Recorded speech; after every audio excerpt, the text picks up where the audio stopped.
Hello, hello, hello. Welcome to Humankind, Part 4 and Chapter 15. You should have read Part 4 and Chapter 15 before coming to watch this video. We're going to be discussing both what's in the chapter and some more general knowledge about the state and democracy. Before we get into the content for today, let's discuss a little bit about what we did last week and recap some of the things that we learned. So first of all, ask yourself if you have a good answer to the question, why have we become so polarized in recent years? What has happened to us, not just in the United States, but in the world at large, that has made us so polarized? Politics have become extremely aggressively polarized around the world. But United States is a really good example of that. We're living through that right now. So why? What has happened to bring us to this point? And then also ask yourself if you have a good answer to the question why it is that conspiracy theories and belief in outright lies has risen so dramatically recently, because the numbers have skyrocketed, especially in about the last 15 years or so. I also want you to be able to name widely circulating conspiracy theories. So overall, of course, the connection to both of these questions is the rise of social media and the fact that we are living our lives within information ecosystems that are existing solely in social media, in which algorithms are manipulating our attention for the purposes of the gain of the social media companies and their clients, not for our edification. And all of this has been the engine that has driven the rise of political polarization and the increased belief in conspiracy theories and outright lies. Okay, so how does this relate to critical thinking? Clearly, very closely related to the general topic of critical thinking, and particularly in relationship to whether or not you believe some conspiracy theories. I want you to ask yourself to put into practice this excellent quote from the chapter that we read today. Never let yourself be diverted by what you wish to believe, but look only and solely at what are the facts. What's so difficult in this day and age is that it's really actually difficult to know what are the facts, because the information that is being fed to us via social media feels as if it is factual, when very often that is not the case at all.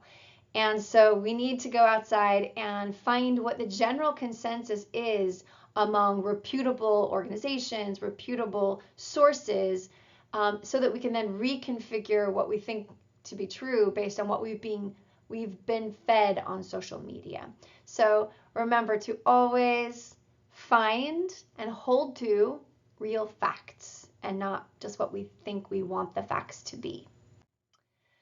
So this is related to a term that was given to us in part 4 in the book Humankind, coming from a very prominent philosopher, writer, mathematician of the 20th century, a Nobel Prize laureate by the name of Bertrand Russell. And he wrote, "None of our beliefs is quite true. All have at least a penumbra of vagueness and error." Penumbra means a shadow, and vagueness and error, of course, meaning to say, like, we don't quite always have exactly the specificity and precision to what we believe to be true. That everything we believe to be true, there's edges to our knowledge that start to bleed into our lack of knowledge, ultimately. So nothing that we fully believe is necessarily entirely accurate. We need to be aware of that fact, and we need to let that guide our openness to what else we can find out in the world, what else is out there. So this quote from Rutger Bregman is really quite perfect for what I've been asking you to think about all semester as what I'm calling strategic uncertainty. That is leaving the door open to new information that can help reconfigure what you believe. He writes, "So if we aim to get as close as possible to the truth, we have to eschew certainty and question ourselves every step of the way. So that is, we figure out what we believe based on the available facts and evidence, and then we always leave the door open through strategic uncertainty. We leave the door open to questioning ourselves and finding out that we're wrong and that we need to move past what we used to believe towards something that is more accurate, that has less vagueness, and that has greater precision and less error to it. And this entire process is what we're calling critical thinking. Okay, so let's move into the topic of democracy. I'm going to do something more than just recount what's in the chapter. I'm going to give you some basic terms that you may be familiar with and you may not. So if these are things you already know, great, but this is an introductory course, so this is for everybody and not everyone may know. So I want to first distinguish between what political scientists call the nation, the state, and then the nation state. Oftentimes in everyday language, colloquial language, we tend to use nation and state interchangeably, country interchangeably. We talk about nations, we talk about states as if they're all the same.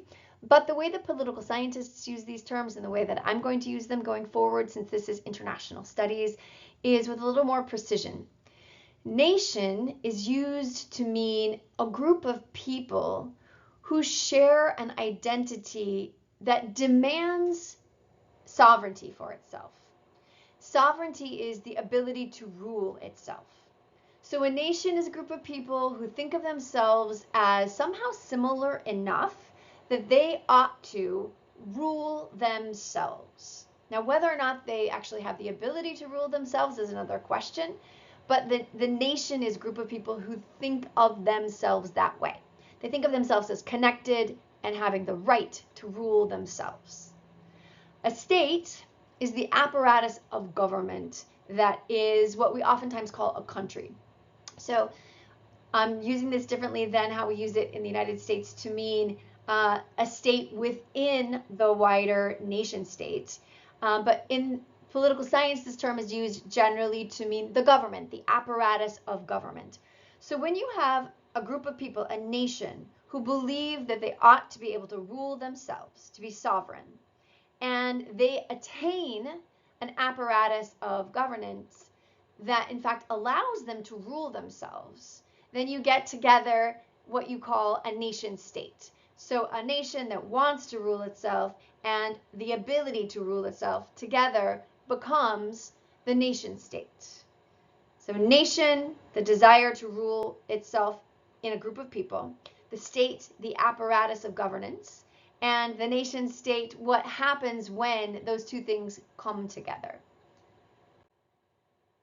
So I want to note that historically, both political scientists and historians have talked about nations as being oftentimes associated with language groups. And while that is true, the sense of wanting to rule oneself as a group doesn't necessarily map directly onto languages. And also, our current boundaries and borders for what we oftentimes call nation states or the countries that we have, those very often, excuse me, contain within them languages and ethnicities within the borders and boundaries that are quite different from the prevalent, prevailing, ruling language of that area. So language does not necessarily map directly onto nation, and nation states definitely don't map directly onto language or to ethnicity. Most borders and boundaries that are thought of in relationship to nation states contain within them many more ethnicities and languages than just one. So although there is some historical relationship between the nation and language, it is not a one-to-one relationship. It's a much more complex relationship than that.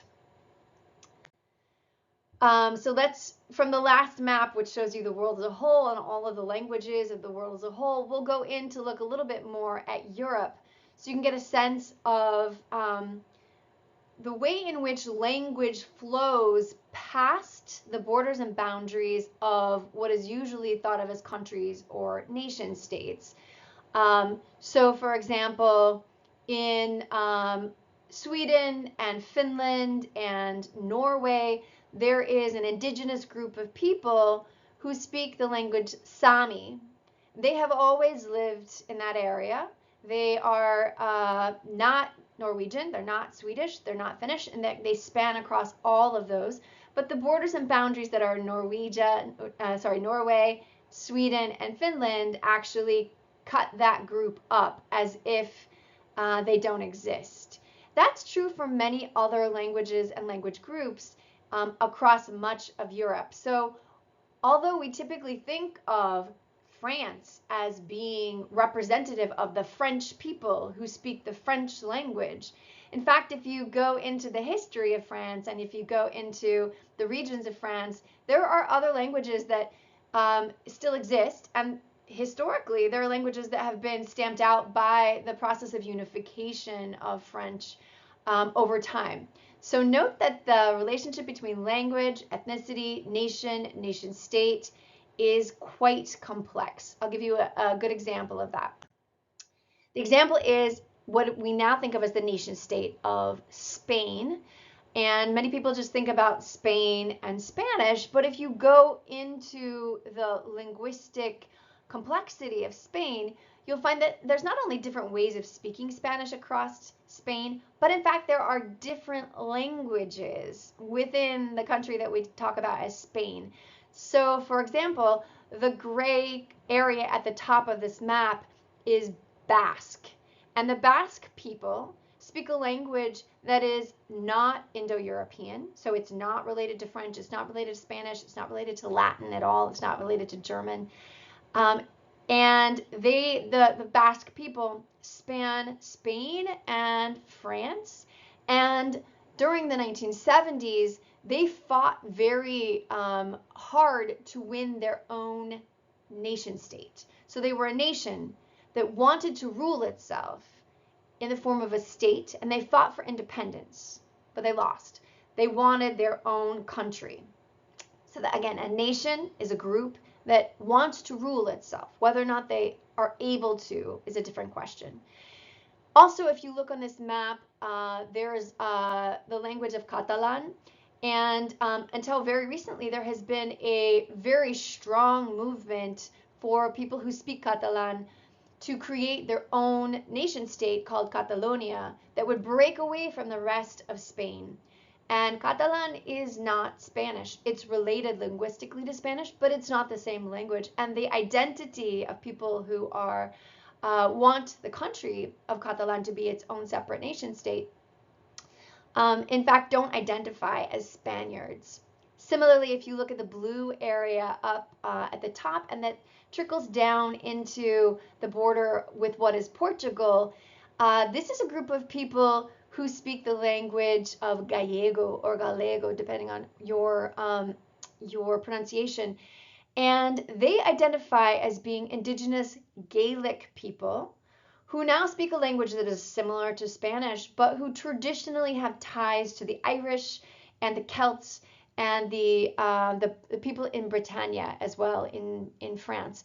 So they don't understand themselves to be, in fact, they identify separately from the Spanish and the Latinate peoples who are more associated with, let's say, the Italian and the Portuguese. And instead, the Gallego speakers identify themselves with the Irish. And their language is distinct and incomprehensible to some Spanish speakers. So note here that Spain, that we think about as being representative of one language, Spanish, in fact, has much more complexity within it. And I've only told you 3 of the languages there, but there are more, and there are several identities involved here, different ethnicities involved in the nation state that is currently Spain. So there are different forms of nationalism. If nationalism is a sense that a group of people has a shared political identity that is the basis for demanding sovereignty for themselves, that is demanding that they have their own nation state, that can be based on a bunch of different things. It can be based on an ethnicity. And forms of ethnic nationalism include things like Irish nationalism, where till today it's possible to gain Irish citizenship if your grandparents are of Irish origin, so that they were born in Ireland to people who are considered Irish. Similarly, it's much easier to gain and retain Armenian citizenship if you are of Armenian extraction, similarly with Japan. And I put Israel in the ethnic nationalist category rather than in the religious nationalist category because your ability to claim citizenship in Israel is not based on what you believe or whether or not you are practicing as that you're a practicing Jew.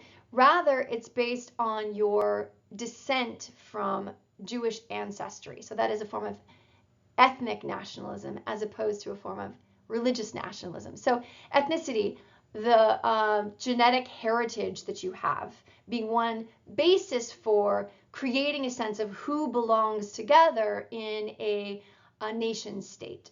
Then there's religious nationalism, where the participation in a state is based on an idea of religious adherence, religious belief, religious practice. So, for example, the middle picture that says Rohingya no is taken from the country of Myanmar, which is largely a Buddhist country in Southeast Asia. And as we talked about with Facebook, Buddhists, including monks and including other religious actors in Myanmar, have created a genocide against Muslims who lived in the country of Myanmar and had an identity that was definitely of the area, but was religiously different than that of people in Myanmar who are Buddhist. So they've purged Muslims out of Myanmar, even though they were indigenous to the area, had lived in the area forever. They're forever in the sense that they're of that genetic descent, that they had been there for thousands of years. And as you can see in the bottom, there's a picture of people with orange head covers. This is an image that is associated with Hindu nationalism in India. There are people in India who are now attempting to not allow in or not allow citizenship for Indians or people who live in the country who are Muslim. So there is this anti-Muslim, just like in Myanmar from the Buddhists, there's an anti-Muslim push in India right now, attempting to push out and not allow in Muslims. Similarly, Pakistan has a religious identity to its nationalism. It has Islam and a particular version of Islam folded into its constitution. True also for Iran, where the laws are based on a certain interpretation of Islam. So these are religious forms of nationalism. Then we have lots of forms of democratic nationalism, where neither religion nor ethnicity are the basis for bringing together a nation that has a shared political identity and a shared political demand to sovereignty. So we have, for example, in Belgium, which is the black, yellow, and red, we have two major languages and two major nations that are folded together into the same nation state, that of the Flemish speakers and the French speakers.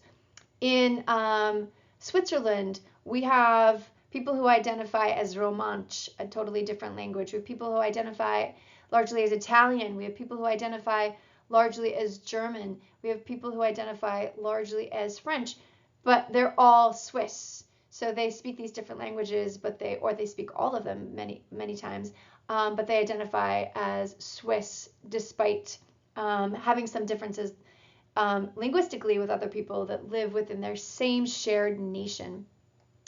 Similarly, in Nigeria, there are various ethnicities, various languages, Igbo and Yoruba, for example, that are folded into a single national identity that demands sovereignty for itself, despite differences of language and ethnicity and religion. Similarly, in South Africa, we have a host of languages, religions, ethnicities, and groups that are all folded together into one demand for self-rule within the boundaries of what is South Africa. And of course, the United Kingdom very famously has different countries built into the same nation state, and that nation state enfolds different nations that can potentially separate themselves out. And the major group that wants to separate itself out on a regular basis are the Scotch. So within the United Kingdom, we have the English, we have the Welsh, we have the Scots, the Scottish people in Scotland, and then we have the Irish in Northern Ireland.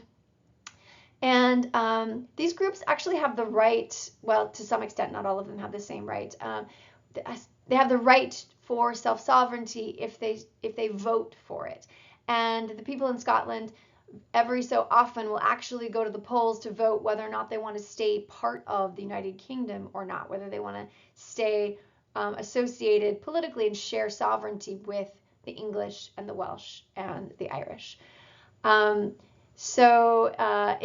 Interesting sort of cooperation there that may not be there in the future. And particularly with Northern Ireland, it's an ongoing question whether or not they'll remain with the English and the Welsh and the Scottish, or whether they'll actually eventually merge back with the rest of Ireland. So ethnic nationalism, religious nationalism, democratic nationalism, there are other fine-tuned ways of talking about nationalisms, but this gives you some basic ideas on how it is that people determine who is part of a nation state or not. So I mentioned one nation state already that has some ideas about removing itself from its current nation state, that being the Scotch.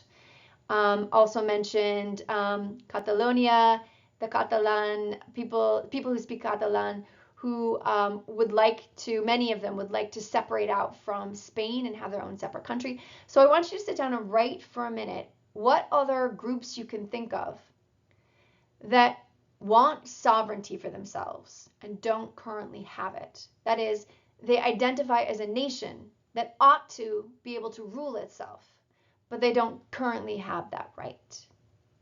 So pause for a minute, put a pause on the video, and write out as many nations that don't have states that you can think of. This will be a question later on the exam, so it's a good time to practice this. Okay, so I assume you've written down your answers, and I'm going to go through some examples for you. Palestine, obviously, the Palestinians have wanted to have sovereignty, to be able to rule themselves for quite some time, and have been fighting for that right since their land was taken with the introduction by the United Nations of the nation state of Israel. Kashmir is currently, and has for quite some time, been fighting for sovereignty from India. They want to break off from India. They want their own nation state. Kurdistan is, the Kurds are currently broken between countries like Turkey, Iraq, and Syria, and Iran to some extent. They would like to create their own country of Kurdistan in that area. They were separated out from each other by the British, who cut up that region and gave it to different powers, and they have not had sovereignty since then. Western Sahara has been wanting freedom from Morocco from quite some time. You could say to an extent that they are functionally free, but that hasn't yet been recognized by other nation states around the world. Mentioned already Catalonia and Scotland. Also, there has been a history of people in Puerto Rico wanting to gain their independence from the United States. There, in fact, have been groups that have fought for that in the past, and there's an ongoing sentiment. It's not it's not clear whether or not it rises to more than 50% of Puerto Ricans or not. So you'll have to go and see how that changes over the time. But there's a strong sense that Puerto Rico ought to have its independence, and people have worked towards that in the past, and some are working towards it in the present as well. Okay, so a basic definition, since we now have nation, state, and nation state, a basic definition of democracy. Demos means the people, and ocracy means rule by. So democracy is rule by the people. And in general, we can define democracy as pluralistic, that is, bringing in a variety of people, and a fair and free electoral process. It is the offer of rules that protect everyone's civil liberties. Civil liberties include the right to vote, the right to free speech, and the right to freedom more generally. So democracy needs to protect those liberties. It needs to have functional government to be considered a good democracy.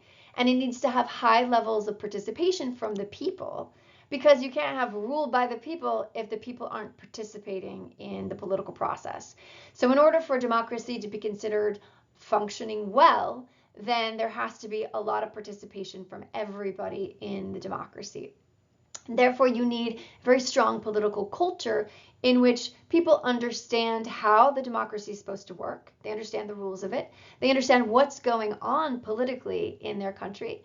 And that awareness then is folded into their political participation. So you have to have lots of information that people are absorbing, and you have to have high levels of actual participation through voting and through other indicators of being involved in the process of rule by the people. Unfortunately, not all democracies actually achieve these stipulations. So we have not either we don't have an either or situation with democracy. We have a continuum where you might have the start of democracy and you haven't yet risen to the level of a complete democracy, a full democracy. So political scientists deem some democracies to be full, some to be flawed, some to be hybrid regimes, and some to be authoritarian, which is the opposite of democracy. So note, this is kind of a scale of democracy, and so it's not quite right to speak about a country being either democratic or undemocratic.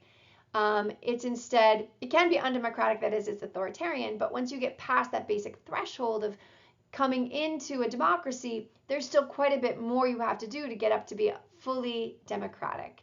And as you can see, fewer countries are full democracies than flawed democracies. And there are many more authoritarian regimes in the world than there are, in fact, full democracies. So full democracies are a little bit of a special thing. These are somewhat old numbers, but they're going to be basically the same for the most recent year, 2024. Though this information isn't yet available, so we're going with slightly old numbers from 2023. But in order of democratic freedom, here are the countries of the world. I just said from the last screen that there are about 24 countries that political scientists deem to be full democracies. These ones here are those ranked by their full democracy. So we have Norway, New Zealand, Iceland, Sweden, Finland, Denmark, Ireland, Switzerland, the Netherlands, Taiwan, Luxembourg, Germany, Canada, Australia, Uruguay, Japan, Costa Rica, United Kingdom, Austria, and then Mauritius, Greece, South Korea, France, and last, Spain. These are the full democracies. Which country do you notice is not included? It's in fact the democracy with the oldest functioning constitution, the United States? So first of all, as a critical thinker, you should definitely be asking the main question, which is, says who, right? Like, just like with any author that I ask you to read, always ask yourself, who is this person? Do proper research on them so that you know how to situate them within knowledge more generally. So whose numbers are these? This is what's called the Democratic Index, and it's compiled by the Economist Intelligence Unit, EIU, which is the research division of The Economist, a really well-regarded and influential UK-based weekly news magazine. So note that there's some European bias there, right? European Western world bias. If you asked the Taiwanese to do the same thing, it might look slightly different, who knows? But this is a well-regarded index of democracy. Here's how they list flawed democracies. We have Chile, Czech Republic, Estonia, Malta. The United States is 29th, below Malta, Estonia, Czech Republic, and all those others above it. Israel, 30. Many people would dispute this. Portugal, Slovenia, Botswana, Italy, Cape Verde, Belgium, Cyprus, Latvia, and on down to Slovakia as flawed democracies. So how and why is it that the United States, which is famous as a beacon of democracy around the world and which talks about itself all the time as going out to try and share and spread democracy, how is it that the United States is a flawed democracy if we think of ourselves as being so democratic and being the forefront of the question of democracy? Just so you can look at this world as a whole, since I didn't go into all countries, and you may actually have some interesting questions about these, and feel free to email me questions about this map. But you can see here that the dark blue countries are the most democratic, and then the lighter blue you get, the less democratic you get, until you get into the yellows and the oranges and the reds, and you get into dark red where you're the least democratic. So for example, Myanmar, as we were talking about with the Rohingya genocide, is considered to be one of the least democratic countries. Again, they're depending on your perspective on the wars for sovereignty, you may quite disagree that India is a flawed democracy. You might see its relationship to Kashmir as precluding it from being democratic, or similarly Israel to Palestine, that would preclude, or to Arab Israelis, that would preclude Israel from being considered fully democratic. So you being the world as a whole might see this list quite differently. So this is, just note that there are always disputations about these designations. I'm giving you one interpretation on application of these distinctions of full, flawed, hybrid, and authoritarian regimes.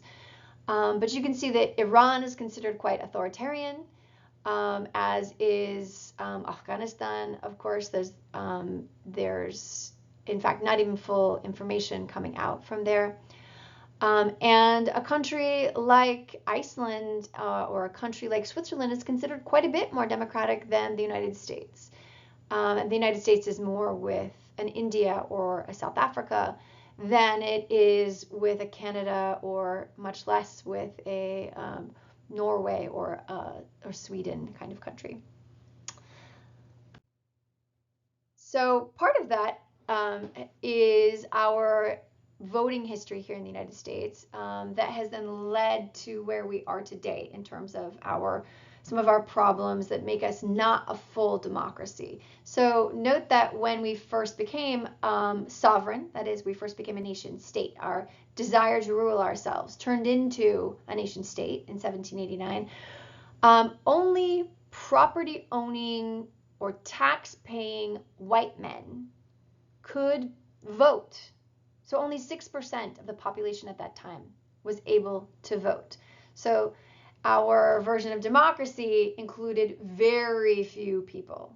It was not a democratic institution, despite the fact that it claimed democracy for itself. By 1828, that expanded a bit to non-property owning white men. So more white men got the opportunity to vote in 1828. That extended, at least on paper, to black men in 1870 after the Civil War. But then as the Jim Crow laws came into place, then functionally, even though technically on paper black men should be able to vote, functionally in reality they were not able to vote after that time. 1920 with the movement for women's suffrage. So barely over 100 years ago, white women in this country finally gained the right to vote alongside white men. And black people and other people of other ethnicities and races did not get the right to vote in this country until 1965, which was not that long before I was born. So we have a long history of having barriers to full democracy in this country. Although those hurdles have been largely overcome, they still are part of a larger system that restricts full democratic participation and representation today. So what are those systemic problems that restrict full democratic representation in our system today? Note that these are things that are folded into the system itself. We have the Electoral College, where we don't in fact get an actual representation of what people want at the level of the president, but instead we get a sort of extraction of what people want generally that then becomes an electoral vote rather than a direct one-to-one, one person, one vote adding up to a final outcome. This has meant then that over the course of our history, we have had 3 times in which people have been elected president without the popular vote. The Electoral College has put them in place without them actually being the choice of the people. So that disjunct between democracy, the rule by the people, and the outcome of the electoral process, the Electoral College. We also have the Senate, which is undemocratic because every single state has 2 senators who are extremely powerful. Senators are much more powerful than representatives, but not every state has the same population. So, for example, the state of Wyoming, which is the least populous state in the nation, has just as much representation in the Senate as California, the United States of California. So you and I have about 1/3 as much power as someone in Wyoming because of the way in which they have as much Senate representation as we do, but we have way more population than they do. So rule by the people doesn't in fact happen when you have things like the Electoral College and the Senate. Then we also have all of these districts and territories that don't have any representation at all at the level of the nation state. So that would be Washington, D.C., that would be Puerto Rico, that would be American Samoa, that would be Guam, that would be some other island areas as well, where they are part of the United States, but they don't actually have voting rights at the level of the national government. Then we have a process of gerrymandering by which local officials, state officials, can carve up the demos, the people, in ways that offset their power to represent themselves through voting. So you can take a map and carve out little pieces of the map in ways that make it difficult for people who share political views to gain representation together. And there's some examples of different kinds of gerrymandering in this slide. So feel free to pause and look at that in terms of tactics that are often employed by states as they gerrymander the electorate. So we have gerrymandering. We also have a massive problem with campaign finance. So the Supreme Court made a decision not that long ago in the mid-2000s of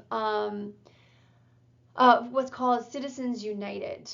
And Citizens United deemed it lawful for corporations to be able to put money into elections. And it put no caps, no limitations whatsoever on how much an individual or a corporation could put into a campaign.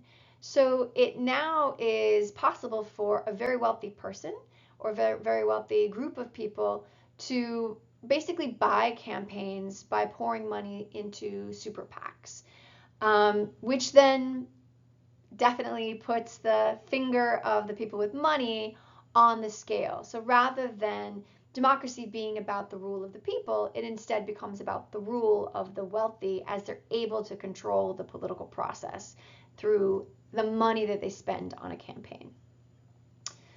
Also, we have various forms of voter suppression. So even though in 1965 it was supposed that people would have no more barriers based on race or education to their participation in the political process, in fact, in practice, there have been all sorts of tiny little ways that local states and districts have been able to make it difficult for people of color to vote by a whole variety of sort of tricks. So voter roll purges, the fact that we don't have elections on days when most people don't work, but that we have it on a day when everybody works makes it more difficult, which is national, that's not local.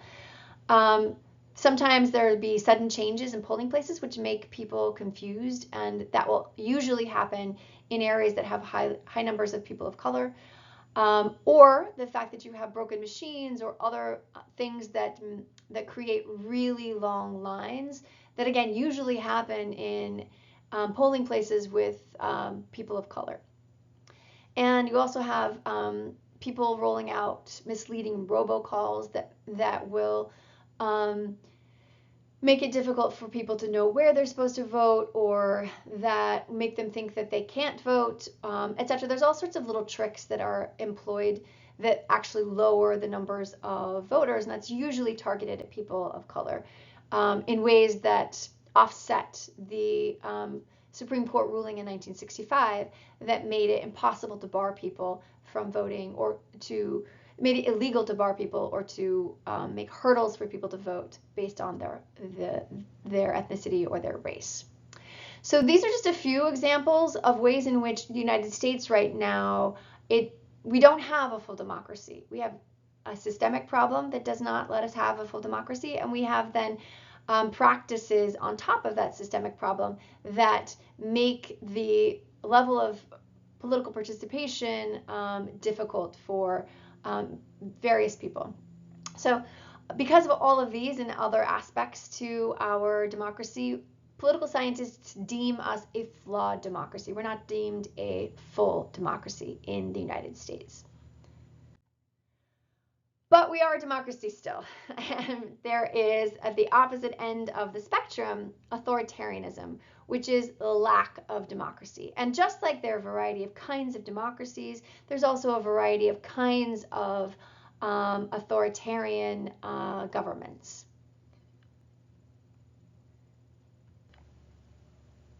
So we have autocracy, ruled by a single person. We have oligarchy, which is ruled by a small group of elites. Plutocracy, ruled by the wealthy, or aristocracy, ruled by those who are born to a certain ruling class, like dukes and duchesses, that old system. Theocracy, ruled by a group of religious leaders. Then there's totalitarianism, which takes the state and turns it into a system of absolute control through bureaucracy and also through the control of the economy. So it's an economic monopoly. And it adds to that a system of fear in which people are afraid to speak back against the state. And then we have fascism, which is ultranationalist. It is usually started by a charismatic leader, militaristic, and usually it favors the interests of the business elite, and it is actively suppressing forms of opposition. So we have autocracy, oligarchy, theocracy, totalitarianism, and fascism. So now I have some current or recent world leaders up on the screen for you. We'll go through them and talk about which terms best apply to them. So we have Putin in Russia. Although Russia is usually talked about in terms of an oligarchy, more recently Putin has consolidated powers in ways that make it more of an autocracy. He has become a bit of a dictator, despite the fact that there are some very wealthy and also powerful Russian oligarchs still. He has added to his power. Xi, just beneath him, of China, also has been able to consolidate power in ways that have put him into something of an autocracy more recently. Similarly, MBS from Iran has, this is a monarchy, so this is a form of an autocracy already, but MBS has been able to consolidate power within that system to make him truly something of an autocrat, such that he actually imprisoned many of his cousins of the House of Saud in ways that then made them give power over to him. We have the leaders of Iran right next to Stalin there, who are usually considered a theocracy. This is, gonna get the name wrong probably, but this is the, yeah, never, I don't get the name wrong. And then right underneath him, we have the leader of Afghanistan, who is also considered to be a theocrat. So he's running the country based on an idea of what religion, as it is imposed at the level of the state, ought to look like. Stalin in the middle is famous as being totalitarian, so the merging of the state apparatus, bureaucracy, and atheistic bureaucracy, complete control of the economy, that then also blended itself with fear of opposition. Right next to him, we have Maduro in Venezuela, who has held on to power in Venezuela simply through like sheer violence recently. Above him, we have Mussolini and Hitler, who are considered to be the iconic fascists, ultranationalist, and also very oriented towards the business sector, also highly militaristic and wanting to expand power past their own, so dynastic in that sense, wanting to like create a dynasty. And beneath them, we have Kim Jong-il, who is Kim Jong-un, not Kim Jong-il, who is the autocratic, very tightly controls North Korea, and all power is his power. So these are some, most of them are autocrats in their respective countries, nation states, but the form that their autocracy took, whether totalitarian or fascist, is slightly different from person to person. Okay, so in this chapter, we read about participatory budgeting and how this democratic process that takes democracy to the next level moves past just people voting and instead asks them to design the way that money ought to be spent and to participate in discussions and debates about how things should be spent. Creates a whole different new form of democracy that is like democracy to the nth level. So you have full democracy and then you have participatory budgeting. If that happened at the level of the nation state, then we'd have to create a whole new level of democracy. So what's so exciting about this process of participatory budgeting, which goes beyond voting, is that it really moves people past cynicism about the political system and engages them fully, which then helps to mitigate the polarization we've been talking about and helps people to start to grow trust for the governmental process. And instead of excluding people from the voting process the way that voter suppression does, it includes everyone. And in fact, includes everyone not just in voting, but then in actually knowing what the problems are to be able to solve them, takes their knowledge and includes that knowledge.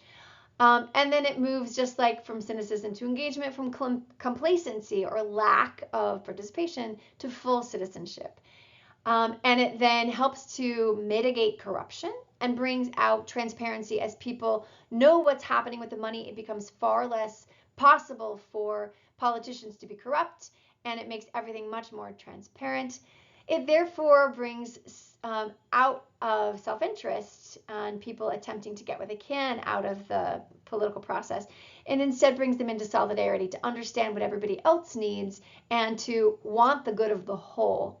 And then ultimately, it takes people who are unequal and moves them towards not only equality, but greater dignity. So I find this to be extremely exciting as a new era in the history of democracy. So there's various forms of direct democracy, but participatory budgeting is one of the most exciting and one most promising forms of direct democracy that exists. And surprisingly, you may not know this, but Long Beach has a small version of participatory budgeting in what they call the Youth Power Participatory Budget. And in 2023, youth who were 13 to 26, which probably includes most of you, came together to debate and discuss how to allocate $400,000 in measure funds, Measure US. And this process is ongoing. So that happened already in 2023. It's happened in years before, but there are future participatory budgets planned for Long Beach and potentially also other communities in the area. So if you're not actually a resident or a citizen of Long Beach, this could be happening in your area as well. But I would recommend that you get involved in this version of what we're reading about here in Humankind. So go to longbeach.gov, Youth Fund, and find out how you can start participating in this process of budgeting that blows the lid off of democracy and takes it truly to the next level, like a whole new scope and possibility for democracy.